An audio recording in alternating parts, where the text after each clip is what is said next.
Hello everyone, આજે આપણે શરૂ કરવા જઈ રહ્યા છીએ chapter number 4 deduction and reliefs. Okay, એકદમ ઇઝી ચેપ્ટર છે. તમને ખાલી યાદ રાખવાના છે કે કયા સેક્શન અંડર આપણને શેનો ડિડક્શન મળે છે. ફર્સ્ટ ઓફ ઓલ, ડિડક્શન કેટલી ટાઈપના હોય? ઓકે, જનરલી બે ટાઈપના ડિડક્શન હોય છે. Deduction based on the certain contribution, investment and payments. યાની કે આપણે કોઈ પ્રોવિડન્ટ ફંડમાં કન્ટ્રીબ્યુશન કરીએ છીએ યા કોઈ પણ વસ્તુમાં ઇન્વેસ્ટમેન્ટ કરીએ છીએ, ઓકે, પેમેન્ટ કોઈ કરીએ છીએ, એના અંડર આપણને અગર ડિડક્શન મળે છે તો એને કહેવાય deductions based on certain contribution, investment and payments. And બીજી ટાઈપના ડિડક્શન્સ હોય deduction based on a certain incomes. Okay, જે આપણે આગલા ચેપ્ટરમાં કર્યા હતા, રોયલ્ટી ઇન્કમ હોય, બરાબર. તો રોયલ્ટી ઇન્કમમાંથી અમુક આપણને જે ડિડક્શન મળતું હતું એક્સપેન્સનું, તો એવી રીતે હોય તો એને કહેવાય deduction based on certain incomes. Okay, so mainly બે ટાઈપના ડિડક્શન્સ હોય: deductions on based on contribution, investment and payment, and contribution based on certain incomes. Deductions શું છે?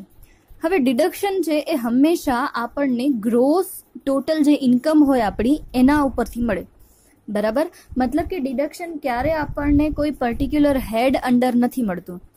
ડિડક્શન હંમેશા 5 હેડ હોય, એ 5 હેડનો ટોટલ કરવામાં આવે અને 5 હેડનો ટોટલ કરવાથી જે આપણને ગ્રોસ ટોટલ ઇન્કમ મળે એનામાંથી ડિડક્શન છે એ શું થાય? માઇનસ થતા આવે, બરાબર. તો અહીંયા મેં લખ્યું છે deductions are not granted with respect to any particular head of income.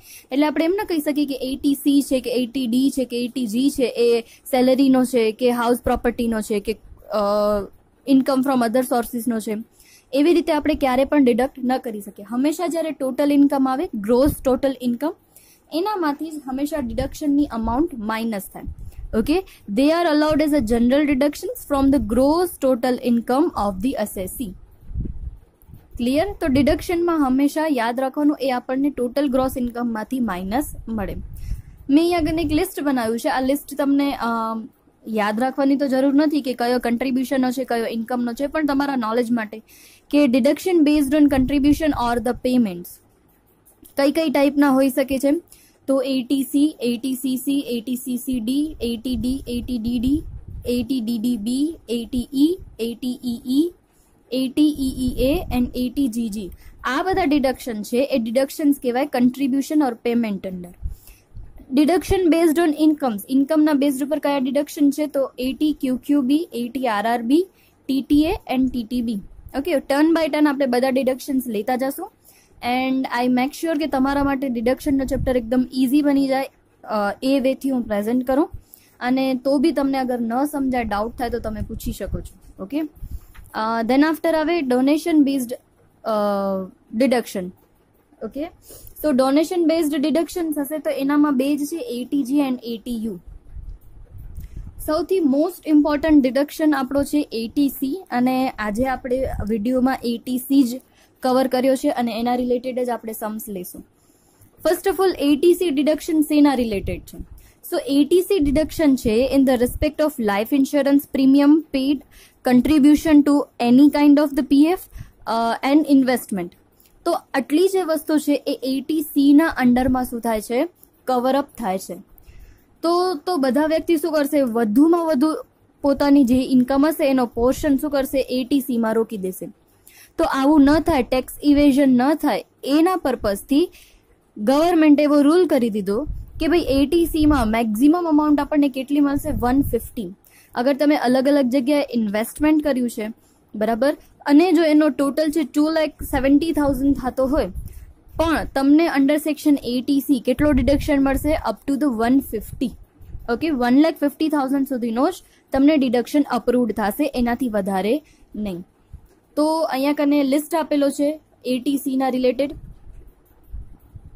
So 80C related લિસ્ટમાં કઈ કઈ વસ્તુ આવશે એ તમે યાદ રાખી લેજો, બરાબર. તો તમારા માટે થોડું ઇઝી થઈ જશે 80C રિલેટેડ સમ્સ કરવાના. First of all, contribution to the public provident fund. Yes, અગર PPFમાં આપણે કન્ટ્રીબ્યુશન કરીએ છીએ તો આપણને શું મળશે? 80C અંડર ડિડક્શન મળશે. Second, contribution to statutory provident fund, SPF statutory provident ફંડમાં પણ આપણો અગર કન્ટ્રીબ્યુશન હશે તો આપણને માઇનસ મળશે. Contribution to recognised provident fund, RPF, contribution to employee provident fund EPF, contribution to unit link insurance plan. આ બધાના નામ તમને યાદ રાખવા પડશે. જો આના અંડર આપણે કોઈ પણ કન્ટ્રીબ્યુશન કરીએ છીએ તો આપણને શું મળશે? અંડર સેક્શન 80C માં એનો ડિડક્શન મળશે. એટલે કે આપણી એટલી ઇન્કમ ઓછી થઈ જશે અને આપણને ટેક્સેબલ ઇન્કમ શું થશે? ઓછી થશે. તો આપણો ટેક્સનો અમાઉન્ટ છે એ પણ કેવી થઈ જશે? ઓછી થઈ જશે.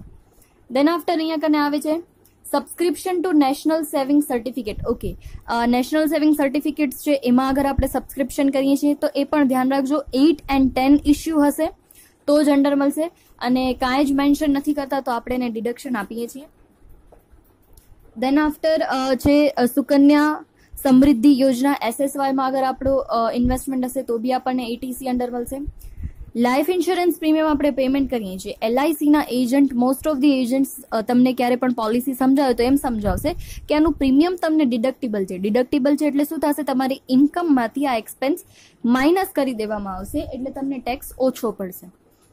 બે કન્ડિશન છે, બે કન્ડિશન યાદ રાખવાની છે. Policy is taken before 1/4/12.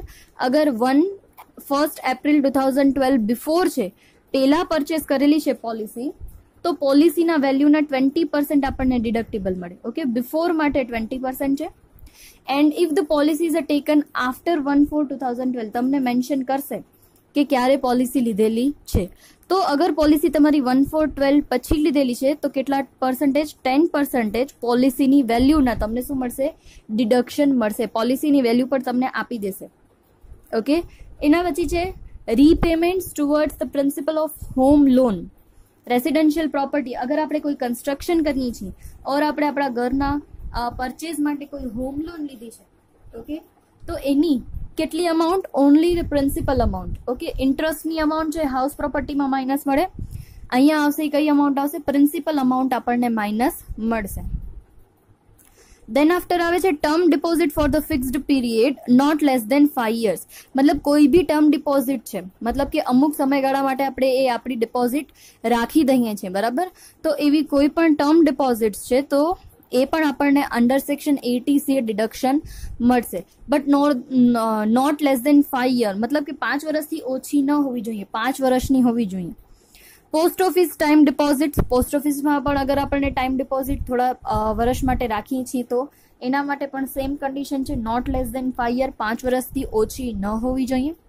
Then after investment under master equity plan of UTI or mutual fund. તમે યુટીઆઈમાં અથવા તો મ્યુચ્યુઅલ ફંડમાં પોતાનો ઇન્વેસ્ટમેન્ટ કરો છો તો એ પણ તમને 80C અંડર ડિડક્શન મળે છે.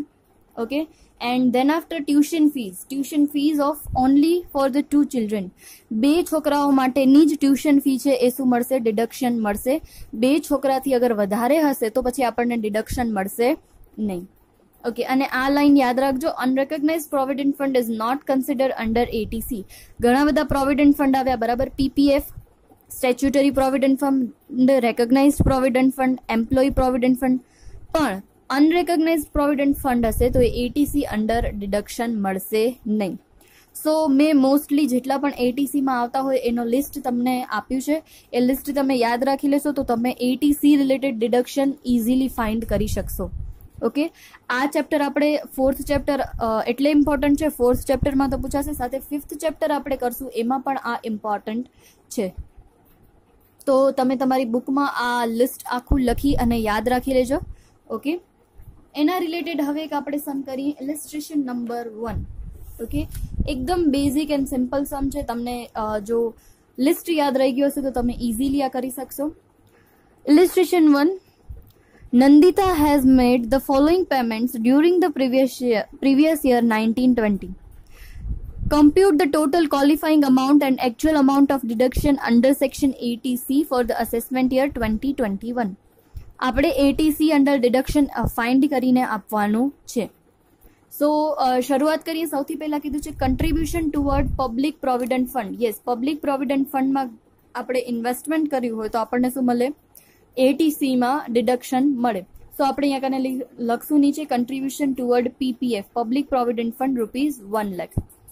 Then after second, contribution towards recognized provident fund, RPF. Yes, recognized provident fund under અગર આપણે કન્ટ્રીબ્યુશન કર્યું છે તો એ પણ આપણને શું મળશે? ડિડક્શન મળશે. So contribution toward RPF. Then after children's tuition fee @8,000 per child. Okay, કેટલી છે? 8,000 રૂપિયા છે પર child.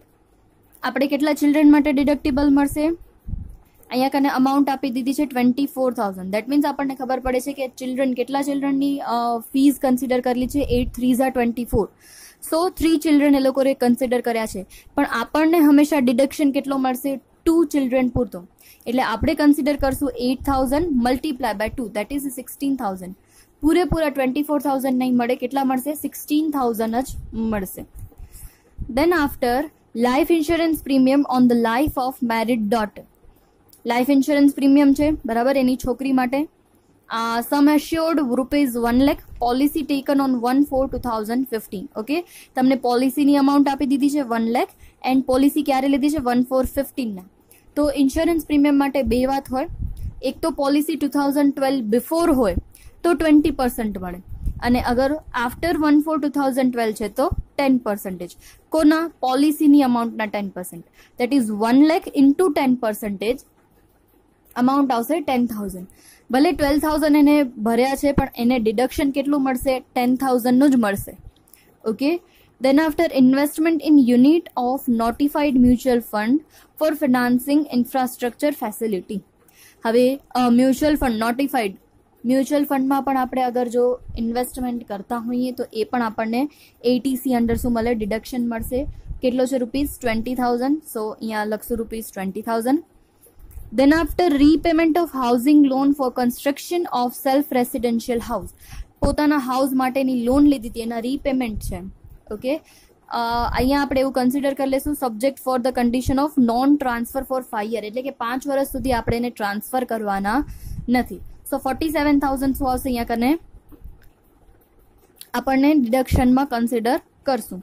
And then after investment as a term deposit with SBI for 1 year. Yes, term deposit છે. ટર્મ ડિપોઝિટ એટીસીમાં consider થાય, પણ કેવી કન્સિડર થાય? 5 વર્ષની હોય અથવા તો 5 વર્ષથી વધારે હોય, not less than 5 years.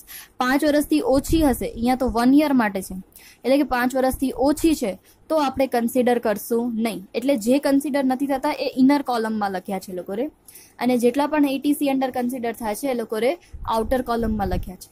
Okay, so total કરીએ છીએ તો આન્સર આવે છે 2,25,000. પણ અમે શરૂઆતમાં જ કીધું અંડર સેક્શન એટીસી મેક્સિમમ આપણને કેટલી અમાઉન્ટ ડિડક્ટેબલ મળે? 150. So actual deduction under section eighty C is restricted to 1,50,000. ભલે એને જેટલા કન્ટ્રીબ્યુશન કર્યા છે બધા એટીસી અંડર આવે છે, પણ એને મેક્સિમમ મેક્સ ટુ મેક્સ કેટલો ડિડક્શન મળશે? એટીસી અંડર 1,50,000 નો જ ડિડક્શન મળશે, એનાથી વધારે ડિડક્શન મળશે નહીં. ઓકે, આજના સેશનમાં આપણે ખાલી એટીસી જ કરીએ છીએ, કારણ કે એટીસી બહુ મોસ્ટ ઇમ્પોર્ટન્ટ છે તમારા માટે. તો એ પરફેક્ટલી યાદ રાખી લેજો, એનામાં કઈ કઈ વસ્તુ આવે છે, તો જ તમે સમ ઇઝીલી કરી શકશો. ઓકે, આજે હોમવર્કમાં તમે કરશો એટીસી રિલેટેડ સમ્સ છે આપણી પાસે. સમ નંબર પ્રેક્ટિકલના sum number 1, practical sum number 2 and sum number 4. 1, 2 and 4 basically under section eighty C related જ છે, તો તમે એ કમ્પ્લીટ કરશો. Okay, I am repeating sum number 1, 2 and 4.